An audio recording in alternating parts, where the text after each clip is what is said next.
અમદાવાદમાં પ્રીમિયમ ગરબા આયોજકોનો વિવાદ હાઈકોર્ટ પહોંચ્યો છે। શેરી અફેર્સ આયોજકોએ કરેલી અરજી હાઈકોર્ટે ફગાવી દીધી। સફેદ પરિંદે ગરબાના આયોજન સામે કરાઈ હતી આ અરજી। શેરી અફેર્સ કે સફેદ પરિંદેના આયોજકો પાસે ટ્રેડમાર્ક ન હોવાનું કોર્ટે નોંધ્યું। શેરી અફેર્સના આયોજકો પાસે પણ સફેદ પરિંદેનો ટ્રેડમાર્ક કે આયોજનના દસ્તાવેજી પુરાવા નથી। હાઈકોર્ટે આ વાત કરી છે। અરજદાર પાસે સફેદ પરિંદેની પ્રોપ્રાઇટરશિપ ન હોવાનું પણ કોર્ટે નોંધ્યું છે। 2024માં શેરી અફેર્સ દ્વારા સફેદ પરિંદે થીમ ઉપર ગરબાનું આયોજન થયું હોવાથી વાંધો ઉઠાવ્યો હતો। બંને ગરબાના પાસની કિંમત 7,000 થી લઈને ₹15,000 સુધીની છે। કમર્શિયલ કોર્ટના ચુકાદાને હાઈકોર્ટમાં પડકારવામાં આવ્યો હતો।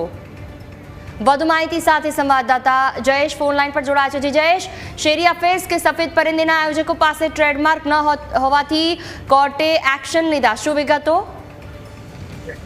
ચોક્કસ નવરાત્રી છે તે આવી રહી છે ને તમામ ગરબા આયોજકો છે તે આયોજન કરી રહ્યા છે। એ વચ્ચે શેરી અફેર્સ નામના જે ગરબા છે 4 વર્ષથી કર્યા છે ને ગત વર્ષે તેમણે તો શેરી અફેર્સ સફેદ પરિંદેની થીમ ઉપર છે તે ગરબાનું આયોજન કર્યું હતું ને એ તરફ બીજી તરફ છે તે આકાશ પટવા નામના જે વ્યક્તિ છે તે સફેદ પરિંદે ગરબાનું આયોજન આ વખતે કરી રહ્યા છે, જેને લઈને સમગ્ર વિવાદ છે તે સિવિલ કોર્ટમાં પણ પહોંચ્યો હતો। ત્યારબાદ સિવિલ કોર્ટ દ્વારા